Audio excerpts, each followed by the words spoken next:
Hey, it's Kiri again. Today I'm going to be telling you kind of about my dreams that I have.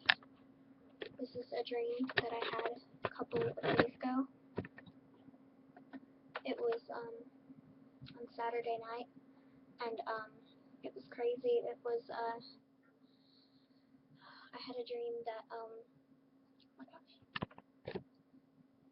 that I was like, okay, with my aunt. Her name's Tanya, and we were at her house, and she had a lot of her nieces and nephews over with her kids and stuff like that, and they were all playing, and I was hanging out with my aunt Tanya, and we were sitting there, and then there's this window next to the road that I was looking out with her, and the kids were all in the room, one of the rooms in the house, and I looked out the window, and there was this old rusty beat up truck, and it pulled up. These are my dreams, but it pulled up, and this like sick, infected guy. It looked like he had like the swine flu or something like that. He was in like a beekeeper outfit, like whenever you're trying not to get sick, it's like it's all thick white plastic, and it's got like plastic dome, clear plastic dome that's hard around your face and stuff like that. He had that on him, and he was walking up to the window, but he was stumbling and stuff because he was sick or something.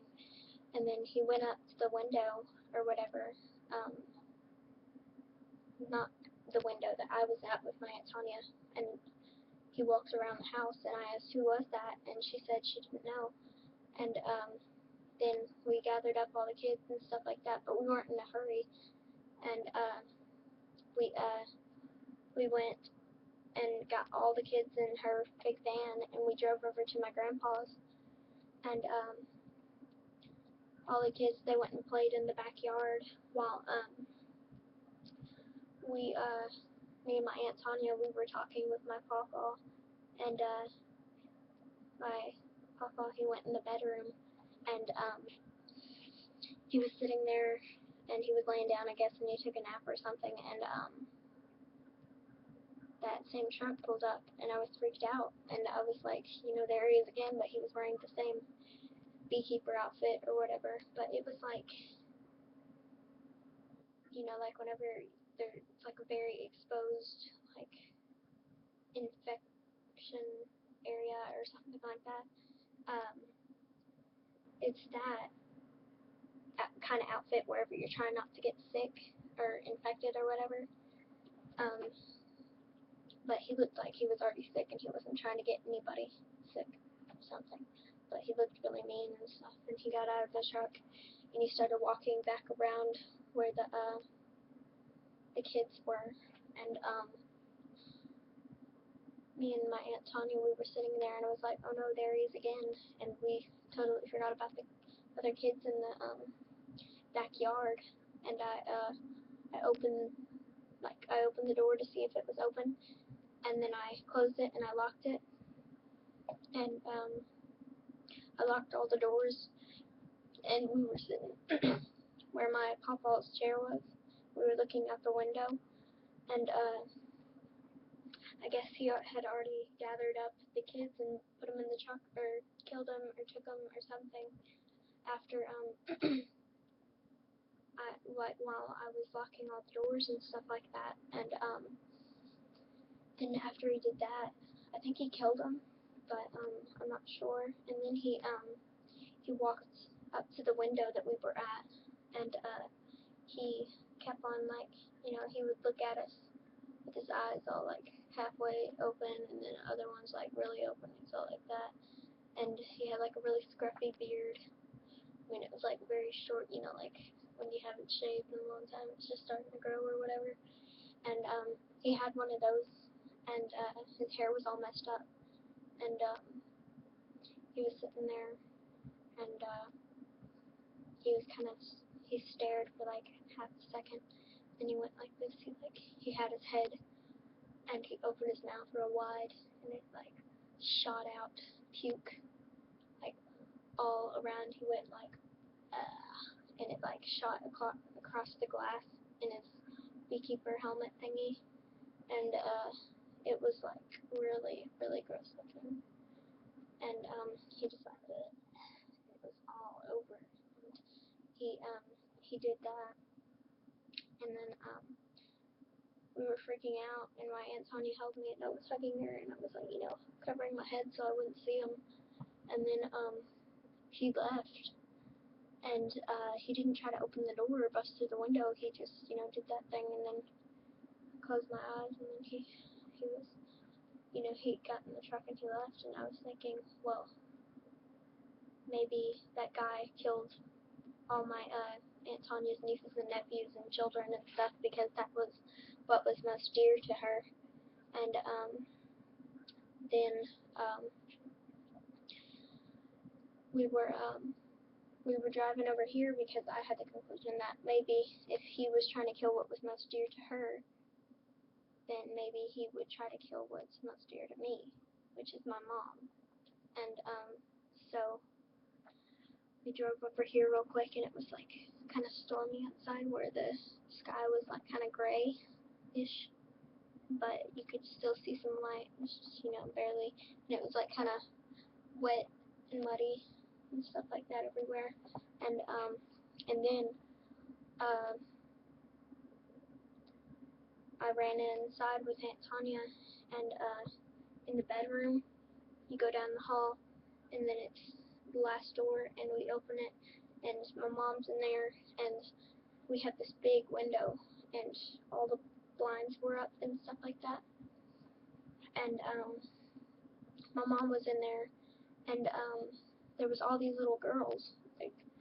6 and 7 and 8 and 9 and 10, 11 and 12, 13, just like of all different ages, and they were all just sitting on the bed, and they were like, with their legs to the side, like when you're sitting like this, like that, and they were all sitting like that, and they were all just talking, and I guess they were just over there to talk or something, and I was like, oh my gosh, Mom, and I was telling her about it, and then I looked outside, and that rusty truck, it pulled up again. It was like, Mom, you gotta get into the bathroom and lock yourself in there because he never tries to open the doors. And then I was like, oh crap, and then he was like walking up to the window, and he walked up to the window, but this time he didn't have any, like, he had like a flannel shirt on, but he was a pretty big man. He looked like he would have been like 298 pounds or something like that, just some crazy number. And he was just wearing a flannel shirt this time, and he went like to the window, the big window, and he was sitting there, and he was standing, and he went like again with it was like brown puke, but like his mouth was fully open, but it was shooting out like just a whole freaking like freaking stream of it, and oh my god. And at first it was brown, but then it turned like pink, but it was like kind of reddish, brownish pink or whatever. And he was puking, and I was like, Mom, stay in there. And all these girls, they were all sitting there, they're all like, oh my god, you stupid sicko. And they're all like, one of the girls, they punched a freaking hole through the window, and they were all like grabbing his neck and strangling him, like punching him in the face and crap like that. And then I went in the living room, and I ran and I jumped on the couch with my dad. His name's Jeremy. He was sitting on that couch right there, and he was sitting right there, and I was sitting right there, and I was telling him about it, and he said, oh, I mean, it looked like he kind of believed me, but he thought it was, like just some crazy thing I was talking about. And then I told him, this is what's happening in there right now, and then we looked over here, see that window? The blinds were closed down, but there wasn't any drape or whatever on it, and he he was sitting there, and he oh my gosh, I'm not talking. He walked up to the window, but he was like in kind of a orangish suit, and that wasn't him, like with the clothes he was wearing. So I thought, oh, maybe he was just like that's one of his other guys that he got out of the truck to come through the front door. And I was like, see, there's one of his guys. We need to go and help mom and all the little girls and stuff like that. And he hopped up, and I locked the front door, and he got up and he ran in the bedroom with me, and he said, like, I walked in and the blinds were down, but they were all like messed up and broken and stuff like that, and then and I said, what happened to the guy? Where is he? And they were all like, just staring, some crazy thing, just all like just staring at the wall or something. And I said, what happened to him? And they said, oh, he got hit by a bus,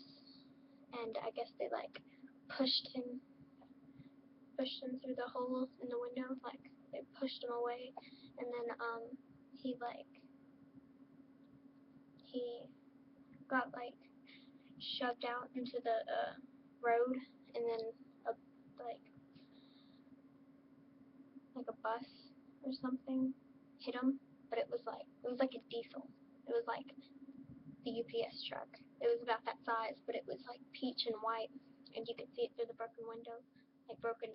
blinds, and it was just running him over, and that was like my first crazy dream that I had on Saturday, and I was really freaked out, and I tried to save my mom, and then I let my mom out, and I gave her a hug and stuff like that, and I was telling her that I was really worried,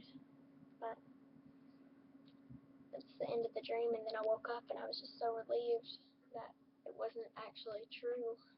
but there wasn't any like crazy cats floating, so I didn't know that it wasn't really a dream, and but that was just my Saturday dream. But hope you liked the video. I'm gonna make some more crazy dreams because, like, I mean, I didn't make it, but like on Sunday I had one, and today's Monday, and I'll tell you all about the one on Sunday next video. But thanks for watching. This is Kiri. Keep watching my videos if you'd like.